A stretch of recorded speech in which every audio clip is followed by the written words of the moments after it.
শহর যতই আধুনিক হোক না কেন, আসল সৌন্দর্য কিন্তু গ্রামেই রয়েছে, তাই না?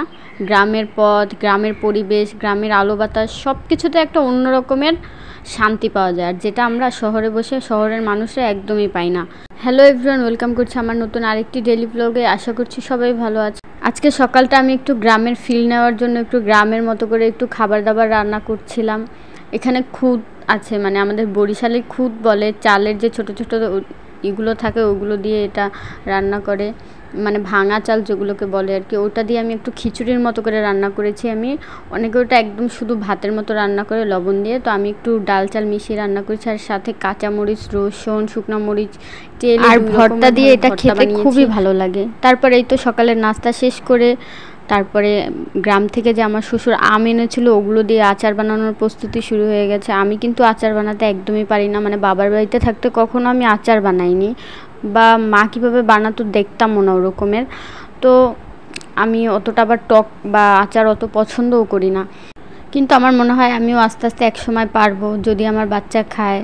এই তো কিছু আম কুচিয়ে এখন এটাকে ফুল আচার বলে, আবার অনেকে ঝুড়া আচারও বলে, এরকম বানানো হবে। মানে এটা সব মশলা আচারে যা যা দেয়া যায় আর কি, সব কিছু একদম হাতে মাখিয়ে তারপরে এটা ডালার মধ্যে সুন্দর একদম পাতলা করে দিয়ে তারপর এটা রোদে শুকানো হবে। এটা আমাদের বরিশালে তো খুব পছন্দ করে, অনেকে এটা তেলে দিয়েও খায়, অনেকে এটা শুধুও খায়। চিনি যেহেতু দিয়েছে এটা শুধু খেতে খুবই মজা লাগে।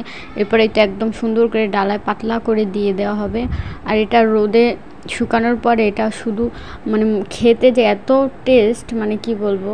আমিও খেয়েছিলাম, মানে আচার বানানোর আগেই খেয়ে ট্রাই করছিলাম কেমন লাগে, তারপর শুকানোর পরেও খেয়েছি, অনেক মজা লাগছিলো এই আচারটা আমার কাছে।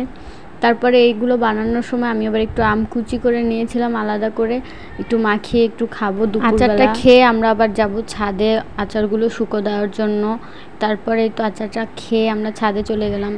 আমাদের বাসার ছাদ সবসময় খোলা থাকে না, আর যেহেতু আচার শুকানো প্রয়োজন এই জন্য আমরা চাবি নিয়ে এসেছি ছাদে আসার জন্য। তারপরে এই তো ছাদে কিছু গাছ লাগানো আছে, এগুলো লাগিয়েছিল যারা এই বাসার ম্যানেজার তারা। এখানে মরিচ গাছ ছিল, তারপর কুমড়ো গাছ ছিল, মিষ্টি আলু শাক ছিল। তো আমাদেরকে অনেক দিন বলেছিল মিষ্টি আলু শাক এনে খাওয়ার জন্য, তো আজকে কিছু শাক ভাবলাম তুলে নেই, যেহেতু ছাদে আসা হলো। আমি আবার কিছু শাক তুলছিলাম, আর এত রোদ ছিল আমি অল্প কিছু তুলেই বাসায় চলে আসি, বাকিটা আমার শ্বশুর আমার শাশুড়ি তুলে নিয়ে এসেছিলো। তারপর ওই শাকগুলো আজকে রান্না করছিলাম, সাথে মাছও রান্না করছিলাম, সবজি ছিল আরও একটা, ওগুলো ভিডিও করা হয়নি। এই শাকটা আমার খুব পছন্দ, কিন্তু কেন জানি ছাদে এই শাকগুলো যে লাগানো হয়েছিল শাকটা একদম মজা ছিল না, একদম তিতা তিতা লাগছিল, স্বাদ একদম নষ্ট হয়ে গেছিলো।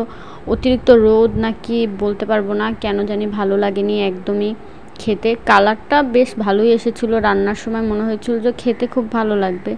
এর আগে একদিন ছাদ থেকে কুমড়ো শাক এনে খেয়েছিলাম, যা মজা হয়েছিল মানে বলার মতো না, কিন্তু আজকের এই শাকটা একদমই ভালো লাগছিল না।